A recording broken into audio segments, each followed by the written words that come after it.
कुरुक्षेत्र का रणक्षेत्र। चारों तरफ रणभेरी की आवाज गूंज रही थी। दोनों सेनाएं आमने सामने खड़ी थी। एक तरफ पांडवों की सेना और दूसरी तरफ कौरवों की विशाल शक्ति। लेकिन उस दिन युद्ध भूमि में एक अलग ही तनाव छाया हुआ था, क्योंकि कौरवों के पास आ चुका था देवताओं द्वारा निर्मित अद्वितीय धनुष, विजय धनुष। ये धनुष भगवान परशुराम ने कर्ण को वरदान स्वरूप दिया था। इसकी विशेषता यह थी कि इसे धारण करने वाला योद्धा युद्ध में कभी पराजित नहीं होता। इसकी प्रत्यंचा से निकला हुआ प्रत्येक बाण शत्रु का संहार कर देता था। जब कर्ण ने उस विजय धनुष को हाथ में उठाया तो उसका व्यक्तित्व मानो सूर्य की तरह तेजस्वी हो उठा। रणभूमि का हर योद्धा कांप उठा। इसी बीच पांडवों की ओर से अर्जुन ने देखा कि कर्ण उस दिव्य धनुष को लेकर उनकी ओर बढ़ रहा है। अर्जुन के रथ की गति जैसे थम गई। उसके मन में विचार आया, यदि कर्ण के पास विजय धनुष है तो मेरे गांडीव का क्या मूल्य? क्या मैं उसकी दिव्य शक्ति का सामना कर पाऊंगा? अर्जुन के हृदय में भय की लहर दौड़ गई। इतिहासकारों के अनुसार एक क्षण ऐसा भी आया जब अर्जुन ने युद्ध भूमि को छोड़कर पीछे हटने का निर्णय कर लिया।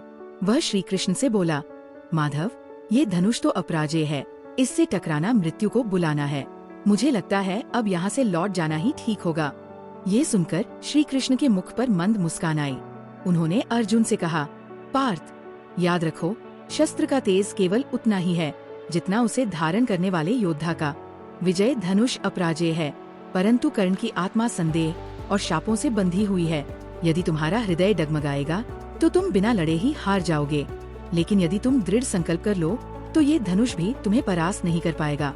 कृष्ण के वचनों ने अर्जुन की आत्मा को झकझोर दिया। उसकी आंखों में फिर से वीरता की ज्वाला जल उठी। वो गांडीव को कसकर पकड़ता है और ऊंचे स्वर में घोषणा करता है, हे कर्ण, चाहे तेरे पास विजय धनुष हो या सारे देवताओं का आशीर्वाद, आज अर्जुन रणभूमि से पीछे नहीं हटेगा। रणभूमि में शंखनाद गूंज उठा। दोनों महावीर आमने सामने आ खड़े हुए। कौरव पांडव युद्ध का सबसे भयंकर अध्याय शुरू होने वाला था। ये कथा हमें ये सिखाती है कि शस्त्र या साधन से अधिक महत्वपूर्ण है आत्मविश्वास और धैर्य। यदि मन में भय बैठ जाए तो सबसे बड़ा योद्धा भी हार सकता है, लेकिन यदि साहस और विश्वास बना रहे तो असंभव भी संभव हो जाता है।